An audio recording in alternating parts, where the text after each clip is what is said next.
خواب انسانی زندگی میں بعض اوقات بہت اہم کردار ادا کرتے ہیں. حدیث کے مطابق خواب 3 طرح کے ہوتے ہیں. نمبر 1، اپنے ہی دل کی بات، حدیث نفس،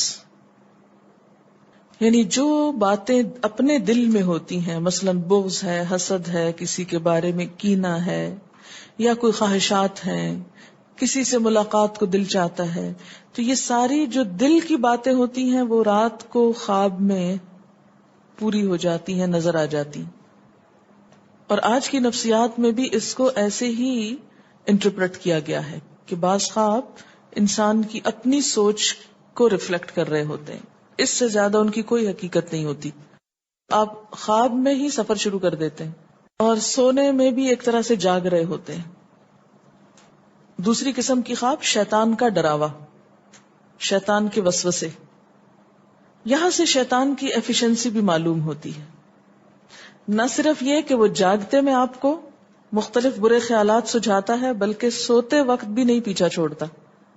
اور خصوصاً اگر انسان آیت الکرسی وغیرہ نہ پڑھ کر سوئے تو شیطان پاس ہی منڈلاتا رہتا ہے اور کوئی موقع جانے نہیں دیتا، حتیٰ کہ خواب میں بھی انسان کو ڈراتا ہے. اچھا، اس ڈرنے میں آپ دیکھیں کہ مختلف قسم کے ڈر ہوتے ہیں. کوئی مار رہا ہے آپ کو، بعض اوقات آپ رو رہے ہوتے ہیں خواب میں، بعض اوقات آپ کے اوپر ایک بوجھ محسوس ہوتا ہے کہ آپ کا سانس نہیں آ رہا ہوتا. یہ سب تصرفات شیطانی ہوتے ہیں. بعض اوقات آپ بہت گندا خواب کوئی دیکھتے ہیں، آپ کہتے ہیں میں نے بڑا گندا خواب دیکھا، تو یہ بھی دراصل کیا ہے؟ شیطان. اور تیسری چیز خدا کی بشارت، جیسے یہ یوسف علیہ السلام کی خواب میں تھی. ایسے خواب کی علامت کیا ہوتی ہے کہ وہ کوئی اپنی سوچ نہیں ہوتی، نہ کبھی سوچا ہوتا ہے، کبھی دل میں خیال ہی نہیں اس بات کا گزرا ہوتا. اب ایک عام انسان کے دل میں کیسے یہ خیال آ سکتا ہے کہ سورج میرے سامنے جھکا ہوا، یہ چاند جھکا، اور 11 ستارے، 10 بھی نہیں، 11 ہیں. تو یہ ایک میننگ فل خواب ہے.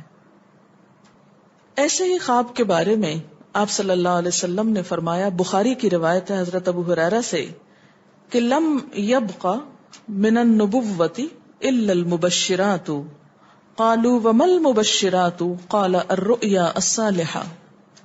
آپ صلی اللہ علیہ وسلم نے فرمایا، بشارتوں کے سوا نبوت کی کوئی چیز باقی نہیں رہی، یعنی نبوت ختم ہو گئی.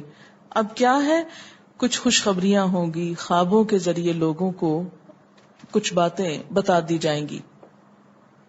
بعض اوقات آپ دیکھتے ہیں نا کہ ایک چیز آپ دیکھتے ہیں اور وہی ہو جاتی، اور جب ہو جاتی تو آپ سوچتے اوہ یہ تو میں نے کہیں پہلے بھی دیکھی تھی، پھر سوچتے کہاں دیکھی تھی، تو یاد آتی تو خواب میں دیکھی تھی، لیکن آپ کو یاد نہیں ہوتا. جب وہ ہو جاتا پھر یاد آتا ہے.